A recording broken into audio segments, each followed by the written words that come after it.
السلام علیکم۔ آپ کے اپنے چینل ناولز لائبریری میں آپ سب کا تہہ دل سے خوش آمدید کرتی ہوں۔ امید کرتی ہوں کہ آپ سب ٹھیک ہوں گے۔ الحمدللہ میں بھی ٹھیک ہوں۔ ہماری ناول کا نام ہے غم عشق کے حصار میں، مصنفہ عبیرہ حسن۔ امید کرتی ہوں کہ ناول آپ لوگوں کو پسند آ رہی ہوگی۔ کیسی لگ رہی ہے اپنی رائے کا اظہار لازمی کیجیے گا۔ چلیے بڑھتے ہیں ناول کی جانب۔ ماما پاشش زور زور سے رونے کی آواز کے ساتھ بری طرح فرش پر مچلتے ارتیزا کے 1.5 سالہ بیٹے اذہان نے پچھلے 10 منٹ سے ملک خاص کے بڑے سے لاؤنج کو اپنے سر پر اٹھا رکھا تھا اور اسے اس بری طرح روتے مچلتے دیکھ کر لاؤنج میں موجود ارتیزا کے سارے بھائیوں سمیت ارکم ملک اور سلطان اطلال کے ساتھ ساحر شیرازی بھی سخت بوکھلائے ہوئے تھے۔ لاؤنج میں ہی ایک طرف قالین پر اعظم کا 1.5 سال کا بیٹا ایبکس، سارین کا 1 سالہ بیٹا اسائم دونوں اپنے ٹوائز سے کھیلنے میں مصروف تھے۔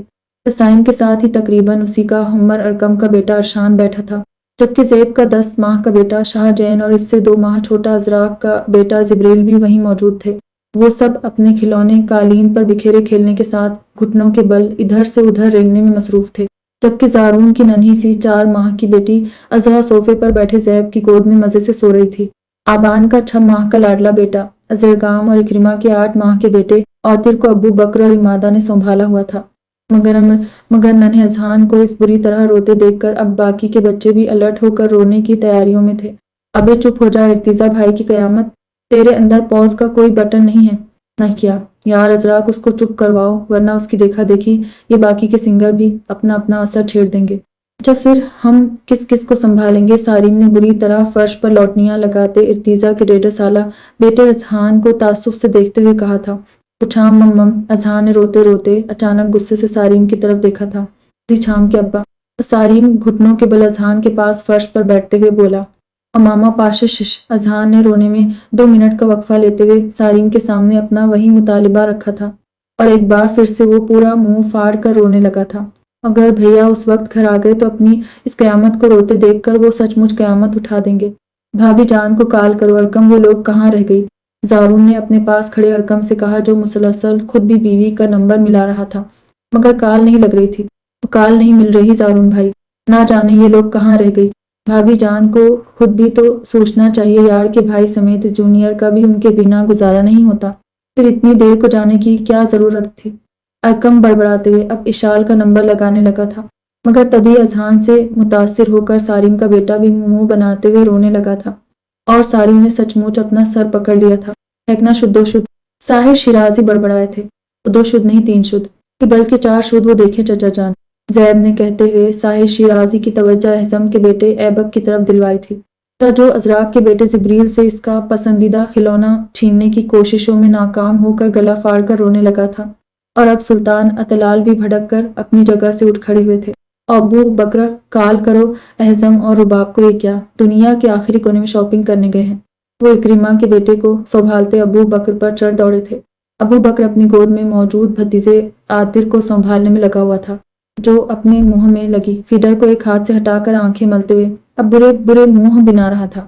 شاید اسے نیند آ رہی تھی، تبھی وہ چڑچڑا ہو رہا تھا، جبکہ ارکم ملک پریشان کن نظروں سے فرش پر مچلتے پوتے کو دیکھ کر خود بھی بری طرح چلا اٹھے تھے اور بلا وجہ اپنے پاس کھڑے اسعد پر برس پڑے تھے۔ کھڑے کھڑے تماشا کیا دیکھ رہے ہو تم لوگ؟ اگر کسی کی کال نہیں لگ رہی تو خود مال جا کر ان سب کو لے کر آؤ۔ کہاں رہ گئی یہ لوگ؟ کیا آج ہی سارا شہر خرید لیں گی؟ بچہ رو رو کر ہلکان ہوا جا رہا ہے اور ان کے سیر سپاٹے ہی ختم نہیں ہو رہے، وہ غصے سے کہتے ہوئے اپنی جگہ سے اٹھ کر پوتے کے پاس چلے گئے تھے، جو کچھ دیر پہلے اچانک ہی نیند سے جاگا تھا اور تبھی سے اس نے جو رونا شروع کیا تھا۔ تو اگلے 10 منٹوں تک وہ مسلسل بنا تھکے پوری محنت کے ساتھ گلا پھاڑ کر رو رہا تھا۔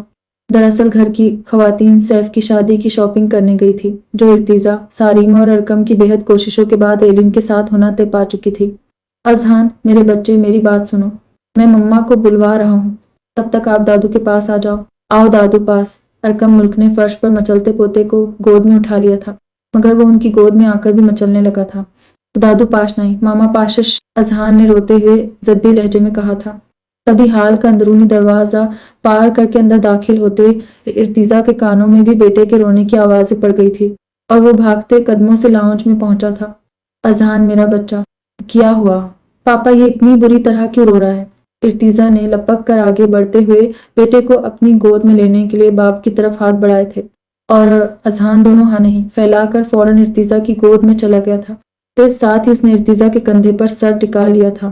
ماما پاشا شش اذہان نے وہی مرغ کی ایک ٹانگ کی طرح اپنا مطالبہ دہرایا تھا، جسے سن کر ارتیزا نے سوالیہ نظروں سے سب کی طرف دیکھا تھا۔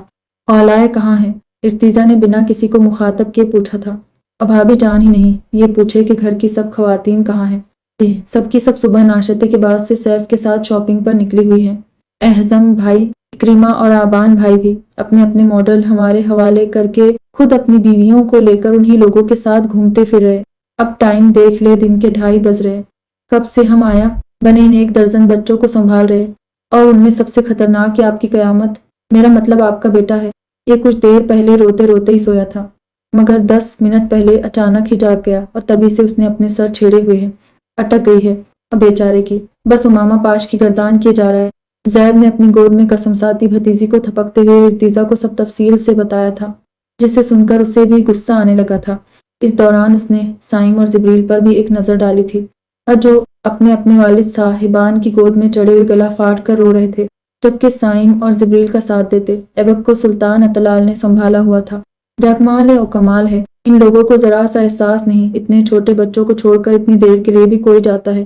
یا سارین فون کر کے پتہ کرو کہاں ہے، یہ سب کہو کہ جہاں کہیں بھی ہیں سب چھوڑ کر فوراً سے پیشتر گھر واپس آئیں۔ ارتیزا بھی کہہ ہی رہا تھا، گھر کے باہر گاڑیاں رکنے کی آوازیں سن کر وہ بیٹے کو کھا گئے لہد تیزی سے باہر لپکا تھا۔ حسب توقع پور ٹیکوں میں رکنے والی گاڑیوں سے مسکرا کر ایک دوسرے سے باتیں کرتی علائے، عشاء، لفا، زورن اور صحابیہ تمام خواتین کے ساتھ اندر چلی آ رہی تھی۔ امامہ بیوی، اذہان نے ماں کو دیکھ کر ایک زوردار چیخ مارتے ہوئے ارتیزا کی گود سے اترا تھا، اور بیٹے کی آوازیں سن کر علائے نے چونکتے ہوئے دروازے پر کھڑے ارتیزا اور اذہان کو دیکھا۔ پھر وہ تیزی سے آگے بڑھ کر اذہان کے پاس پہنچی تھی اور جھک کر اسے گود میں اٹھاتے ہوئے چٹاچٹ بیٹے کے گالوں کو چوم لیا تھا۔ اب میرا کیوٹ لٹل پرنس، علائے نے اذہان کی مہرون شربتی آنکھوں کو چومتے ہوئے اس کے گولڈن براؤن بالوں کو ہاتھ سے سمیٹ کر پیچھے کر دیا تھا۔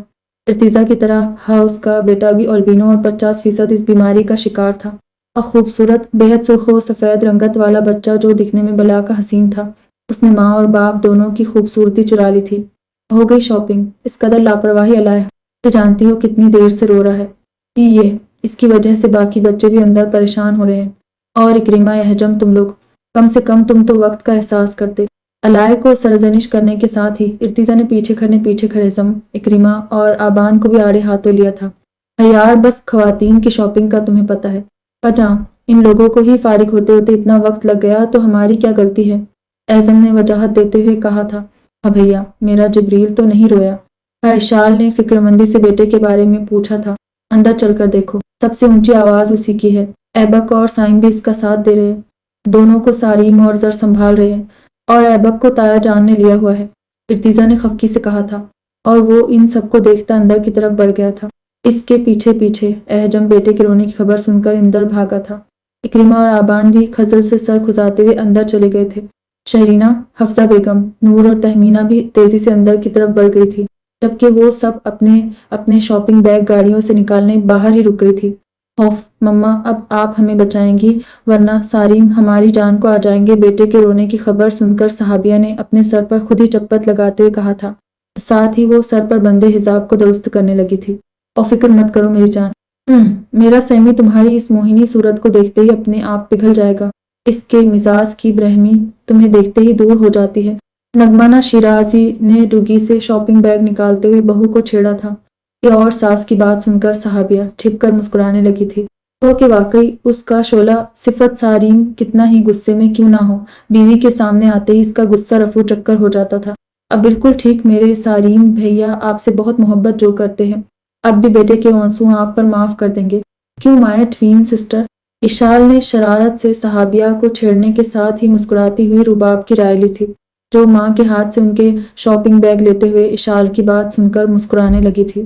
اشال اپنے ساتھ رباب کی اس قدر مشابہت پر رباب کو اپنی ٹوین سسٹر بلاتی تھی۔